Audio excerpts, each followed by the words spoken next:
함께 하나님의 말씀을 찾도록 하겠습니다. 함께 보실 하나님의 말씀은 민수기 23장 27절에서 24장 9절까지의 말씀입니다. 민수기 23장 27절에서 24장 9절까지의 말씀을 찾아서 내 목소리로 같이 읽겠습니다. 발락이 발람에게 또 이르되 오라, 내가 너를 다른 곳으로 인도하리니 내가 거기서 나를 위하여 그들을 저주하기를 하나님이 혹시 기뻐하시리라 하고, 발락이 발람을 인도하여 광야가 내려다 보이는 돌산 꼭대기에 이르니 발람이 발락에게 이르되 나를 위하여 여기 7 제단을 쌓고 거기 수송아지 7마리와 순양 7마리를 준비하소서. 발락이 발람의 말대로 행하여 각 제단에 수송아지와 순양을 드리니라. 발람이 자기가 이스라엘을 축복하는 것을 여호와께서 선히 여기심을 보고 전과 같이 점수를 세지 아니하고 그의 낯을 광야로 향하여 눈을 들어 이스라엘이 그 지파대로 천막 친 것을 보는데, 그때 하나님의 영이 그 위에 임한진지라. 그가 예언하여 전하여 말하되 보홀의 아들 발람이 말하며 눈을 감았던 자가 말하며 하나님의 말씀을 듣는 자, 전능자의 환상을 보는 자, 엎드려서 눈을 뜬 자가 말하기를 야곱이여 내 장막들이, 이스라엘이여 내 거처들이 어찌 그리 아름다운고 그 벌어짐이 골짜기 같고 강가의 동산 같으며 여호와께서 심으신 침향목들 같고 물가의 백향목들 같도다. 그 물통에서는 물이 넘치겠고 그 씨는 많은 물가에 있으리로다. 그의 왕이 아각보다 높으니 그의 나라가 흥왕하리로다. 하나님이 그를 애굽에서 인도하여 내셨으니 그 힘이 들소와 같도다. 그의 적국을 삼키고 그의 들의 뼈를 꺾으며 화살로 쏘아 꿰뚫으리로다. 풀어안고 누움이 수사자와 같고 암사자와도 같으니 일으킬 자 누구이랴. 너를 축복하는 자마다 복을 받을 것이요 너를 저주하는 자마다 저주를 받을지로다. 아멘. 우리는 여기서 민수기 말씀을 함께 묵상하고 있는데요. 민수기 말씀에서 좀 이해가 잘 안 되는 부분들이 몇 있습니다. 광야 길이 그러한 것이어서 광야 한복판에서이면 도대체 어디를 가야 될지, 어떤 방향으로 나아가야 될지 서로가 잘 모를 때가 있죠. 광야가 그런 특성이 있습니다. 우리 인생도 그와 같아서 우리는 구원받아서 광야길을 걷고 있지만 하나님의 인도를 잘 신실하게 믿지 못하고 하나님의 큰 그림을 잘 보지 못할 때는 방황하게 되기도 하고 오늘이 이해가 잘 되지 않을 수도 있는 거죠. 모세는 창세기부터 출애굽기, 레위기, 민수기, 신명기 5권을 다 썼습니다. 그래서 어떤 면에서 전체 하나님의 그림을 가장 잘 아는 사람이라고 할 수 있죠. 그래서 그 큰 그림을 본 모세가 아직 큰 그림을 보지 못하는 백성들을 볼 때 많이 안타깝고 강조하고 설명해도 그 잘 알아듣지 못하는 백성들을 위해서 기도하고 또 엎드러지는 모습을 우리는 민수기에서 보게 됩니다. 그리고 22장, 23장, 24장 이 3장에는 이스라엘 백성과 모세가 모를 때 일어났던 일이 기록되어 있는 것을 우리가 발견하게 되는데요. 여기에서 일어나는 모압 왕 발락과 그리고 그를 발람을 초청해서 그 둘 사이에 일어나는 이스라엘을 저주고자 하는 그런 행동은 당시 이스라엘 백성들은 모르고 있던 일입니다. 그들은 진치고 성곽 가운데서 지금 텐트 치고 야영하고 있어요. 저 멀리서 산 너머에서 어떤 일이 일어나고 이쪽 다니고 저쪽 다니면서 지금 발락 왕은 이스라엘 백성을 여기서 저주할까 저기서 저주할까 이런 이렇게 시시탐탐 바라보고 있고, 발람은 그렇게 그의 의도를 들어주고 그들을 위해서 돈 받고 저주를 해주고 싶지만 저주가 안 되는 이런 상황. 이 상황을 근데 누구는 모른다고요? 모세와 이스라엘은 모르는 거죠. 마찬가지로 우리 하나님의 교회로 구성된 우리가 하나님이 지금 어떤 일을 우리 사방에서 우리를 둘러싸고 있는 악한 세력이 무언가를 움직이는데 그것을 우리가 하나님께서 막으시는 것을 잘 보지 못할 때가 있다라는 것을 오늘 이 말씀들을 통해서 알 수가 있는 것입니다. 우리는 이 말씀들, 특히 민수기 말씀을 잘 이해하기 위해서는 하나님의 큰 계획을 좀 알 필요가 있습니다. 모세는 그것을 알고 지금 광야길을 걷고 있거든요. 물론 하루하루 어디로 가야 될지는 모르지만 전체적인 큰 그림, 이 약도는 가지고 있는 것입니다. 그래서 그 큰 그림을 먼저 보고 오늘 본문을 보아야 오늘 본문이 좀 이해가 될 것 같습니다. 오늘 주구에도 실어드렸고 우리 성경을 가지고 계신 분들은 출애굽기 5장, 6장 말씀을 좀 보기를 원합니다. 주구에는 출애굽기 6장 말씀을 기록해 드렸는데요.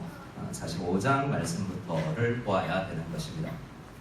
출애굽기 5장을 피면 모세가 하나님의 출애굽기 3장에서 하나님의 부르심을 받고 사명을 받습니다. 그 사명이 무엇이었습니까? 이집트에 있는 이 내 백성을 이끌어내서 출애굽해서 광야를 지나 가나안 땅으로 데려갈 텐데 내가 데려갈 텐데 너는 이 땅에서 내비게이션 역할을 좀 해야 된다라고 하나님은 이제 우주 공간에서 마치 인공위성이 어디 방향을 보여주면 이 모세는 내비게이션 같은 역할을 해서 이 방향 저 방향으로 이끌어가는 것이죠. 그래서 이제 모세는 하기 싫었지만 순종해서 하나님의 일을 순종해서 바로 앞에 섭니다. 내 백성을 보내라. 하나님의 백성을 보내서 이 광야에 나가서 우리가 예배 드리려고 한다라는 목표를 이야기하니까 바로 왕이 뭐라고 그랬습니까? 여호와가 누군데? 나 모르는 신인데 우리 이집트에 있는 신들은 많이 알지만 난 그 신 모른다 라고 이야기하면서 백성들이 얘네들이 아직 정신을 못 차렸구나. 더 강하게 압제해서 이전에 주던 거 주지 말고 건설하라고 그래 라고 이야기를 합니다. 법이 내려진 거죠. 어떻게 됐습니까? 이스라엘 백성들에게 먼저 찾아왔던 모세가 난 너희를 구원하는 하나님의 보내심을 받고 왔다 라고 소개를 할 때 오 잘됐다 이제 탈출하는구나 생각했는데 모세가 바로 왕 앞에 갔다 오더니 일은 더 어떻게 됐습니까? 더 중하게 됐죠. 그래서 불평불만이 첫 번째 불평불만이 출애굽기 5장에 등장합니다. 그리고 나서 그 불평을 들었어요. 바로 앞에서 나오는 사람에게 모세와 아론에게 사람들이 너희 때문이야 라고 막 손가락질을 하니까 모세가 너무 힘들었던 거죠. 그래서 모세가 하나님 앞에 하소연을 합니다. 그때 6장 말씀으로 답을 주는데요. 모세의 하소연을 먼저 보겠습니다. 주보에는 없는데요. 성경 출애굽기 5장 말씀 22절 23절입니다. 같이 22절 23절을 성경이 없으신 분은 들으시고 성경을 가지고 오셔서 읽어주시면 감사하겠습니다. 출애굽기 5장 22절 23절입니다. 같이 읽겠습니다. 모세가 여호와께 돌아와서 아뢰되 주여 어찌하여 이 백성이 학대를 당하게 하셨나이까? 어찌하여 나를 보내셨나이까? 내가 바로에게 들어가서 주의 이름으로 말한 후부터 그가 이 백성을 더 학대하며 주께서도 주의 백성을 구원하지 아니하시나이다. 자, 우리는 모세의 불평불만과 이스라엘 전체 백성의 불평불만을 벌써 출애굽기 5장에서부터 봤습니다. 그리고 민수기 이 출애굽하는 여정 동안 계속 불평하죠. 그런데 불평하지 아니하는 사람들이 점점 생겨납니다. 모세도 불평했잖아요. 원망했잖아요. 왜 그랬습니까? 하나님의 전체 마스터 플랜을 모를 때 불평한 거예요. 근데 그가 안 들었느냐? 그도 들었어요. 이미 출애굽기 3장에서 그를 불러내실 때 떨기나무 불꽃 속에서 하나님께서 나타나셔서 모세에게 사명을 주실 때 그때부터 이 말씀을 해주신 거죠. 그런데 모세도 일하다 보니 내 환경과 내 앞에 일어나는 일이 너무 중하고 어려우니까 그 하나님 말씀이 떠오르지 않는 것이죠. 그래서 원망과 불평이 나오게 되는 것입니다. 자, 모세가 백성을 대표해서 하나님 왜 날 보냈습니까? 왜 나에게 사명 주셨어요? 왜 이 백성을 더 학대하도록 버려두십니까? 또 마지막으로 주의 백성을 왜 구원해 주지 않으세요? 라고 따지거들 때 6장에서 하나님께서 모세에게 답을 주십니다. 우리 6장 말씀을 같이 한번 읽어보겠습니다. 1절에서 3절을 같이 읽겠습니다. 같이 읽겠습니다. 여호와께서 모세에게 이르시되 이제 내가 바로에게 하는 일을 내가 보리라. 강한 손으로 말미암아 바로가 그들을 보내리라. 강한 손으로 말미암아 바로가 그들을 그의 땅에서 쫓아내리라. 하나님이 모세에게 말씀하여 이르시되 나는 여호와이니라. 이 본문에서 가장 두드러지는 것은 하나님께서 자기 이름을 여러 번 반복하면서 설명하신다는 거예요. 나야 나 누군지 모르니? 라고 반복하면서 그냥 말씀만 해주시면 될 텐데 나는 여호와다라는 말씀으로 앞뒤로 감싸고 말씀을 해주시는데요. 그러니까 이 말씀은 저를 한번 따라해 주시면 감사하겠습니다. 약속을 지키시는 하나님. 내 이름이 뭐냐면 약속 지키는 자야 라고 우리에게 알려주는 거예요. 그러니까 원망과 불평은 하나님이 약속 안 지키실 것 같다라는 생각 속에서 사실 나오는 거고, 그 약속이 이루어지지 않을 것 같다라는 이 불신앙 속에서 나오는 것이거든요. 자, 하나님께서 그래서 다시 한번 주기적으로 반복해서 그 설명을 해주시는데요. 오늘 이 출애굽 6장이 가장 분명한 하나님의 마스터 플랜입니다. 3절부터를 같이 다시 한번 보겠습니다. 3절부터 4절, 9절을 다시 한번 읽겠습니다. 시작. 내가 아브라함과 이삭과 야곱에게 전능의 하나님으로 나타났으나 나의 이름을 여호와로는 그들에게 알리지 아니하였고 가나안 땅 곧 그들이 거류하는 땅을 그들에게 주기로 그들과 언약하였더니. 자, 무엇을 하였더니 라고 말씀하고 있습니까? 언약하였더니. 이것은 하나님께서 모세가 400여 년 전 창세기에 이제 앞으로 모세가 기록하게 될 그 내용인데요. 아브라함을 내가 먼저 불러서 약속했고 이삭, 야곱에게 차례로 약속했는데 나 지금 약속 지키는 과정이야 라고 설명을 해 주시는 것입니다. 그래서 오늘 우리는 민수기 말씀, 또 민수기 말씀뿐만 아니라 우리의 자신의 삶을 생각할 때 우리를 어떤 존재로 생각해야 하냐면, 저를 한번 따라해 주시면 감사하겠습니다. 언약 아래에 있는 백성. 하나님의 백성의 힘은 그 언약에 나와서 나오는 거예요. 그 언약의 내용이 지켜진다라는 믿음에서 우리의 힘이 있는 것입니다. 우리에게 어떤 힘이 나오는 것이 아니라 하나님이 약속 지키시는 분이다라는 것에서 우리의 힘의 근원이 있다라는 것이죠. 믿음의 조상들에게 주어진 언약과 우리가 동떨어져 있는 게 아니고, 민수기에서 지금 이스라엘 백성들은 모르고 있지만 한 옆에서 이스라엘 진 사방에서 이리저리 다니면서 이스라엘을 저주하려고 하는 그런 악한 자들의 행동을 막으시는 것도 하나님이 언약을 지켜주시는 신실한 행동 중에 있는 거죠. 우리도 하나님의 언약 백성이라는 것을 믿을 때 내가 모르는 모든 환경 속에서 하나님은 다양한 각도에서 언약을 지키시고 계신다. 이것을 우리는 민수기를 통해서 발견해야 되는 것입니다. 자, 여기서 하나님의 이름을 아브라함, 이삭, 야곱에게는 전능하신 하나님 엘샤다이로는 계시하셨는데요. 모세 때부터 이제 뭘로 계시하셨냐면 우리가 잘 아는 나는 스스로 있는 자다. 히브리어 하면 여러 방도로 읽을 수 있는데 요즘은 이렇게 많이 읽습니다. 그렇게 번역하는 성경도 많고요. 야훼라고요. 야훼 하나님이 자기의 이름을 이제 밝히기 시작하는데요. 야훼 하나님의 뜻은 구원을 지금 이 장소에서 실행하기 위해서 임재하신 분이라는 뜻이에요. 야훼라는 뜻은 그냥 약속만 해놓고 멀리 계신 것이 아니라 그 약속의 구원을 이루기 위해서 우리에게 임재하시는 하나님, 지금 행동하시는 하나님이 야훼 하나님인 것입니다. 그래서 지금 모세에게 원망하고 불평하고 큰 그림 모르고 어디로 가야 될지 모르겠다고 원망하고 있는 모세에게 하나님은 나 구원의 약속을 지금 지키기 위해서 너와 너희와 함께 하는 중이야. 왜 그렇게 떨고 힘들어하니? 라고 자기 이름 안에서 먼저 그것을 설명하고 계십니다. 여기에서 보면 크게 하나님의 마스터 플랜은 4가지로 구성되어 있는 것을 보게 됩니다.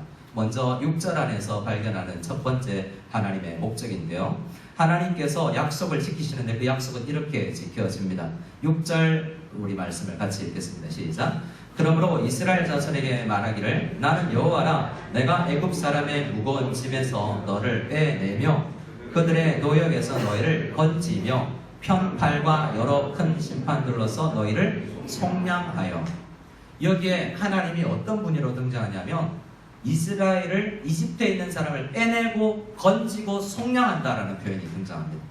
이것은 출애굽한 이스라엘 백성들에게 하는 하나님의 일이고요. 민수기에서 그것을 경험한 사람들이 지금 광야에 있고요. 우리도 이렇게 빼내어지고 건져지며 속량해서 교회가 된 것입니다. 하나님께서 말씀하시는 이 단어 중에 제일 먼저 속량이라는 단어는 우리 많은 교회 이름으로도 사용되는 구속, 영어로 리딤이라는 뜻인데요.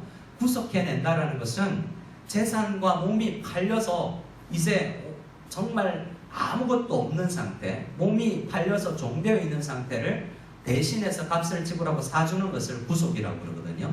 여러분 잘 아는 고엘 제도라는 것 있지 않습니까? 친척 중에 망한 사람이 있으면 내가 대신 갚아주고 그의 채무를 내가 짊어지는 것을 이렇게 구속이라고 이야기하는 것입니다. 하나님은 이스라엘 백성들에게 약속을 해주셨는데 그 첫 번째 약속이 뭐냐면 구원에 대한 약속이에요. 무엇에 대한 약속이라고요? 구원에 대한 약속이에요. 그것은 이스라엘 백성들이 그냥 노예 생활하고 있을 때 약속 지키기 위해서 하나님께서 오셔서 일방적으로 해주신 거예요. 우리도 그 구속을 받아서 예수님을 믿고 교회가 되었습니다. 하나님의 두 번째 목적이 있는데요. 두 번째 목적은 7절에 있습니다. 우리 7절 말씀을 같이 읽어보겠습니다. 7절입니다. 시작. 너희를 내 백성으로 삼고 나는 너희의 하나님이 되리니 나는 애굽 사람의 무거운 짐 밑에서 너희를 빼낸 너희의 하나님 여호와인 줄 너희가 알지라. 여기서 전반부에 7장의 전반부에 너희를 내 백성 삼고 나는 너희의 하나님이 되리라 라는 것은 하나님의 두 번째 목적인데요. 하나님께서 신령한 공동체, 구속받은 사람들로만 구성된 공동체를 만들 목적을 가지고 있고, 지금 그들이 이제 아직 출애굽기 때는 아직 구속받기 전이고 공동체 형성 전인데요. 민수기는 구속받고 공동체로 형성된 상황에 있다는 것을 우리는 알아야 됩니다. 우리도요, 구속받고 지금 공동체라는 교회로 형성되어 있죠. 그래서 이스라엘과 우리가 그러한 목적을 이루시는 하나님의 지금 두 번째 단계까지 우리가 다 와 있는 거예요. 신령한 공동체가 형성되었습니다. 여러분 생각해보세요. 내가 하나님 백성 되고 하나님이 내 하나님이 된다는 것은 이게 진짜 여러분의 정체성을 가장 중요한 부분이잖아요.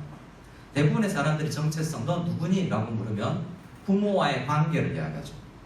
한국 사람들은 자기소개 해봐라 그러면 동양권에서는 저는요 부모님의 둘째 아들이고요, 저희 동생은 누구고요, 형님은 누구고요, 이렇게 이야기를 해요. 미국 애들한테 자기를 소개해봐라 그러면 저는요 빨간색을 좋아하고요, 저는 나중에 뭐가 되고 싶어요, 자기 중심으로 이야기하죠. 근데 생각해보세요. 여러분, 우리는 한국 국적 패스포드를 가졌다. 누군가의 관계 안에서 우리 정체성을 가지잖아요. 하나님의 백성이 된다는 이 정체성이 없으면 원망이 되는 거죠. 진짜 내가 내 자신이 지금 무엇을 입고 있고 무엇을 먹고 있고가 아니라 하나님이 내 하나님이구나, 내가 하나님 백성이구나 라는 이 정체성을 가지기를 원하신다는 거예요. 근데 민수기에서 우리가 계속 확인하는 것은 이것이 흔들리는 거예요. 하나님 없는 것 같고 저신이 더 센 것 같고 나는 그와 소통하고 있는 공동체가 아닌 것 같은, 나 이 공동체에 안 속할래 라는 생각을 하고 있는 백성들을 민수기에서 많이 보게 되는 거죠. 하나님께서 레위기 26장에서 성막을 세울 때 레위기에는 성막 세워서 성막에서 이루어지는 이야기들을 하는데요. 창세기, 출애굽기, 레위기, 신명기까지 다 보면 이 목적이 주로 레위기의 목적은 내 백성과 내가 교제하겠다라는 내용으로 중심으로 되어 있어요. 성막이 그것이 증거이거든요. 레위기 26장 11절에 내가 내 성막을 너희 중에, 어디 중에? 너희 중에 세우리니 내 마음이 너희를 싫어하지 아니할 것이며 나는 너희 중에 행하여 너희의 하나님이 되고 너희는 내 백성이 될 것이니라 라고 말씀했습니다. 지금 이스라엘 진중에 뭐가 있어요? 성막이 있잖아요. 그 뜻이, 성막을 세워준 의미가 뭐냐면 나 너희 하나님이야, 그 증거가 이 성막이야 라고 처음부터 그 목적을 위해서 주신 것입니다.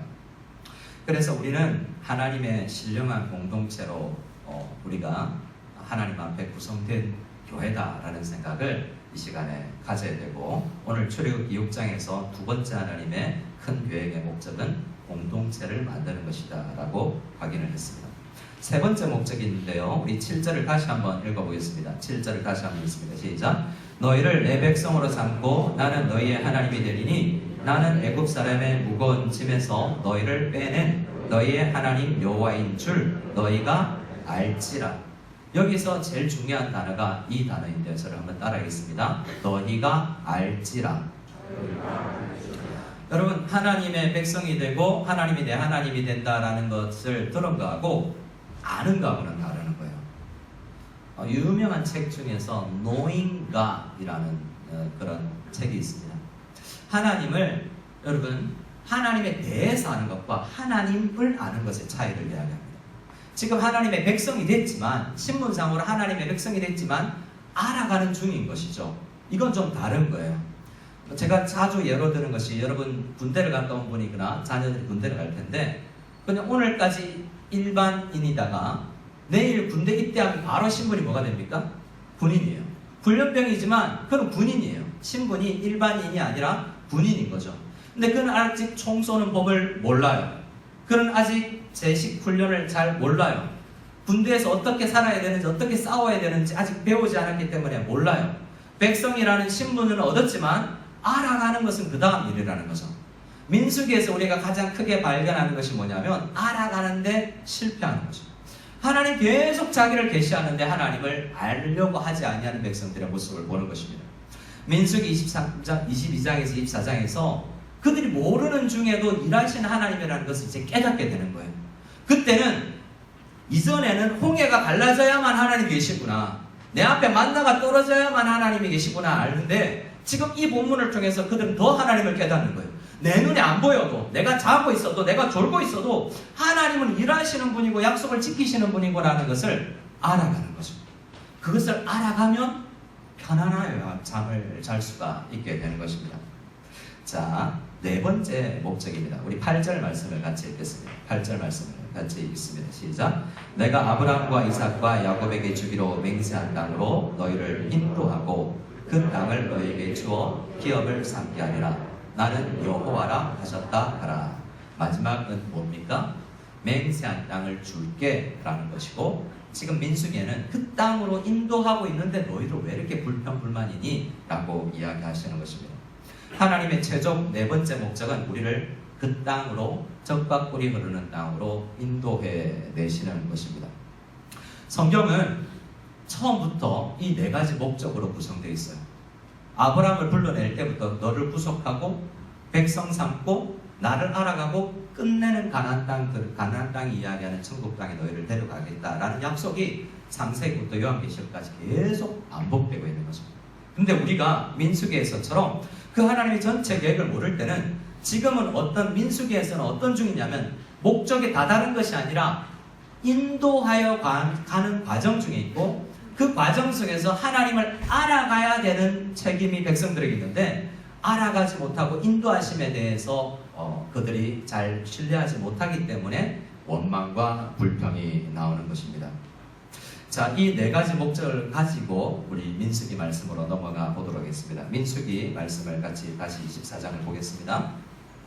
여기서는 하나님께서 발람이라는 거짓 선지자, 하나님을 모르는 사람에게 하나님의 목적을 계시하고 있어요. 22장에서 24장까지의 이 발람의 예언을 다 종합해보면 결국 이 이야기입니다. 나는, 너희는 지금 나를 안 믿는데 내가 알려줄게. 이 모압 왕과 발람에게 나는 저 백성, 너희 보지? 이쪽 끝에서 봤지? 나 그들 구속했어. 그들은 내 백성이야. 내 거야. 이스라엘 안에 진이 보이니? 성막이 보이니? 그거 내가 그들과 함께 있다는 뜻이야. 그리고 나는 그들을 인도하는 중이야. 결국에는 인도해서 가나안 땅에 데리고 갈 거야 라는 전체 하나님의 그림을 모압에게도 발람에게도 알려주는 장면이라는 거죠. 그 내용을 우리 같이 한번 읽어보겠습니다. 1절 말씀을 같이 읽습니다. 시작. 발람이 자기가 이스라엘을 축복하는 것을 여호와께서 선히 여기심을 보고 전과 같이 점수를 쓰지 아니하고 그의 낯을 광야로 향하여. 발람 선지자가 깨달은 것이 있는데요. 그 전에 첫 번째, 두 번째를 할 때, 하나님의 계시를 받을 때는 자기가 알고 있는 점술과 점괘를 써서 음성을 들었다고 생각했어요. 근데 두 번 계속해서 자기가 하나님의 말씀을 듣고 보니, 이거 아니구나. 소 잡아서 양 잡아서 하는 게 아니라 하나님께서 나한테 말씀을 주시려고 하면 그냥 주시는구나 라는 걸 깨닫고, 이제는 점수를 전과 같이 쓰지 않고 이제 하나님의 말씀을 기다리는데 말씀이 임합니다. 그리고 말씀이 임했는데요, 5절부터 이제 9절까지가 하나님의 말씀입니다. 주신 말씀인데요, 5절부터 9절까지 우리 하나님께서 이스라엘을 향하여서 어떤 계획을 가지고 계시는지 자세하게 생각하면서 한번 5절부터 9절을 읽어보기를 원합니다. 5절을 먼저 읽겠습니다. 시작. 야곱이여 내 장막들이, 이스라엘이여 내 거처들이 어찌 그리 아름다운고. 지금 발람은 자기가 이전에는 눈 감은 자였는데 이제 눈 떴다라고 이야기하면서 이 말씀을 전해주는데요. 이스라엘 백성들도 똑같아요. 눈을 감고 있어서 자기들이 살고 있는 이 장막이, 텐트가 너무나 안 좋아요. 그리고 먹고 있는 만나와 메추라기가요, 이 하찮은 음식이라고 투정 부리고 있어요. 그런데 이 거짓 선지자에게 이제 눈을 떠서 보니까 그들이 살고 있는 장막과 이제 앞으로 가나안 땅에서 들어가게 될 그들의 거처들이 보이는데 그것이 엄청 아름다워 보이는 거예요. 여러분, 발람도 보였어요. 발람을 통해서 하나님의 목적을 다 보여주신 거예요. 가나안 땅에 들어가지 못해서 지금 광야 땅에 있는 이스라엘 백성들도 보지 못하는 것을 하나님께서 발람을 통하여서 잠시 보여준 것입니다. 여러분, 우리가 이 땅을 살면서 내 처지가 왜 이래? 나는 왜 텐트에 살까? 내 직장은 왜 이렇지? 나는 왜 이렇게 생겼을까? 이 모든 것에 대한 불평이 하나님께서 나를 만들어가고 인도하는 과정이라는 것을 망각하면 불평, 불만이 나오는 거예요. 근데 하나님께서 발람을 통해서 보여주신 것이 뭡니까? 그들 아름답지 않니? 라고 보여주신 거예요. 여러분 자신을 한번 지금 보세요. 아름다워 보이십니까? 하나님께서 전체 목적 안에서 우리를 지금 만들어가는 중인데 결국에는 우리를 아름답게 만들 거야 라고 이 말씀을 통해서 발람에게도 보여주신 것입니다. 점점 장막이 거처들이 되어가는 것처럼 그렇게 되어질 것이죠. 우리 6절, 7절 말씀을 같이 읽겠습니다. 시작. 그 벌어짐이 골짜기 같고 강가의 동산 같으며 여호와께서 심으신 심향목들 같고 물가의 백향목들 같도다. 그 물통에서는 물이 넘치겠고 그 씨는 많은 물가에 있으리로다. 그의 왕이 아각보다 높으니 그의 나라가 흥왕하리로다. 여러분, 물가 이미지, 물이 넘쳐나는 물된 동산 같은 이미지를 지금 발람이 보고 예언하고 있죠. 근데 지금 진치고 저 밑에서 발람이 보고 있는 이스라엘 백성들은 지금 뭐 하고 있는지 아세요? 텐트 안에서 물 좀 시원하게 마셨으면 좋겠다. 이집트 나일강에서 칼칼칼칼 내가 쏟아지던 그 음료수 한번 먹고 싶다라고 해서 물을 갈급해하고 있는 상황에 있어요. 근데 발람에게 보여주는 것은 뭐죠? 아름다운 물된 동산 같은 것을 발람에게 보여주죠. 하나님께서는 지금 그들이 눈만 뜨면 지금 물이 없는 이 척박한 광야에서도 뭔가 실제 물이 아닌 다른 것에서도 이 생수같이 갈증을 해소시킬 수 있는 하나님의 은혜의 강줄기를 느낄 수 있고 경험할 수 있다는 것을 발람을 통해서 이야기해 주는 것입니다. 우리 8절 9절 말씀을 같이 읽겠습니다. 8절 9절 같이 읽습니다. 시작. 하나님이 그를 애굽에서 인도하여 내셨으니 그 힘이 들소와 같도다. 그의 적국을 삼키고 그들의 뼈를 꺾으며 화살로 쏘아 꿰뚫으리로다. 꿇어앉고 누움이 수사자와 같고 암사자와도 같으니 일으킬 자가 누구랴? 너를 축복하는 자마다 복을 받을 것이요 너를 저주하는 자마다 저주를 받을지로다. 이 말씀은 창세기 12장에 아브라함에게 주셨던 말씀의 반복인데요. 너희를 아무도 건들 수 없다는 것입니다. 내가 너희를 구속했고 너희를 내 백성 삼았고 너희는 지금 나를 알아가는 중인데 훈련병이라고 할지라도 아직 총을 잘 들지 못할지라도 너희를 아무도 건들지 못하게 할 거야 라는 약속을 주셨어요. 근데 이스라엘 백성들은 우리 민수기에서 발견한 게 뭡니까? 저 백성이 너무 강하기 때문에 나는 지켜지지 않을 거야 라는 생각에 벌벌 떨고 다시 이집트로 돌아가 보자 했죠. 그러니까 그들이 우리가 항상 원망하고 불평하는 이유는 무엇을 믿지 못하겠냐면 하나님이 언약한 것과 하나님이 그 언약한 것을 신실하게 지키시는 분이라는 것을 잘 확신하지 못할 때 광야길에서 불평하게 된다는 것입니다. 오늘 이 민수기 말씀을 자세하게 설명을 안 했지만 외국인들도 이방인들에게도 이것을 보여주며 너희도 지금 싸우려고 하지 마라 라고 모압에게 기회를 주는 거예요. 모압에게는 여러 가지 선택의 기로가 있었습니다. 에돔 왕처럼 그냥 타협 안 하고 다른 길로 돌아가 라고 그냥 강하게 말하면 이스라엘 백성이 안 싸우고 돌아갈 사람이라는 것을 배웠어야 되는데 그는 그것에 배우지 않고 아모리 백성하고 싸웠다는 그 케이스만 생각하고 지금 싸우려고 하는 힘은 없지. 그래서 발람을 초청해서 저주하려고 하고 있는 거예요. 나중에 여러분 사사기에 가서 기브온 백성들이 했던 전략을 할 수도 있었습니다. 어떻게 해요? 우리 협상합시다 라고 할 수도 있었어요. 근데 모압 왕은 어떻게든 저들을 저주하여야만 되겠다는 생각에 골똘하여 있는 것을 볼 수 있죠. 모압 왕에게도 여러 기회가 있었는데 하나님께서 여러 번 기회를 주시는 것입니다. 그러나 끝까지 그는 그 기회를 받아들이지 않는 것이죠. 지금 이 상황에서는 이렇게 아이러니하게 이 이방인들에게도 하나님의 계획을 알려주는데 이스라엘 백성들은 여러 번 그 계획을 들었지만 그 계획 속에서 확신하고 걸어가지 못하는 모습을 우리가 보는 것입니다. 이 말씀은 계속해서 신약 성경에도 등장하는데요. 특히 마태복음 안에서 유대인들에게 준 말씀 속에서 특별히 드러납니다. 야훼가 하려는 네 가지 목적이 예수님께서 이 땅에서 오셔서 하는 네 가지 목적과 똑같다는 것입니다. 마태복음 1장 말씀에 예수께서 이 땅에 오셔서 우리를 구속할 것이다 라고 말씀합니다. 아들을 낳으리니 이름을 예수라 하라. 그가 자기 이름을 백성을 그들의 죄에서 구원할 자이심이라 라고 말씀하셨어요. 야훼가 구원하시는 분이라는 이름이라고 구약성경에는 이야기했는데요. 신약성경의 마태복음에서 처음에 우리에게 이름을 알려주시는 이름은 예수인데 예수가 구원할 자이다 라고 우리에게 알려주셨습니다. 예수님은 마태복음 26장에서 이것은 죄 사함을 얻게 하려고 많은 사람을 위해서 흘리는 나의 피, 곧 언약의 피니라 라고 말씀하셨어요. 언약의 하나님은 언약을 신실하게 지키는데 예수님께서 완성을 하셨다는 거예요. 우리도 그 언약의 피를 흘리신 예수님을 믿고 우리가 구속받을 거죠. 예수님께서 마태복음 16장에서 두 번째 목적을 말씀해 주시는데 내가 내 교회를 세우리라 라고 베드로의 신앙 고백 위에 말씀을 하셨어요. 우리는 어떤 존재입니까? 하나님의 언약 안에 있는 백성들이다 라는 것을 믿고 교회로 형성된 사람들이에요. 근데 교회로 모였어도 이스라엘 백성들이 광야에서 그랬던 것처럼 불평과 불만을 할 수 있다는 것입니다. 그렇게 많은 사도들도 넘어지고 쓰러졌었어요. 하지만 그 언약이 정말 지켜지는구나 라는 언약을 확신하게 되었을 때 이스라엘 모든 백성들과 함께 신약 교회들도 그 광야 같은 세월을 보낼 수 있었던 거죠. 주님께서는 그 교회를 세울 때 이 말씀을 해주십니다.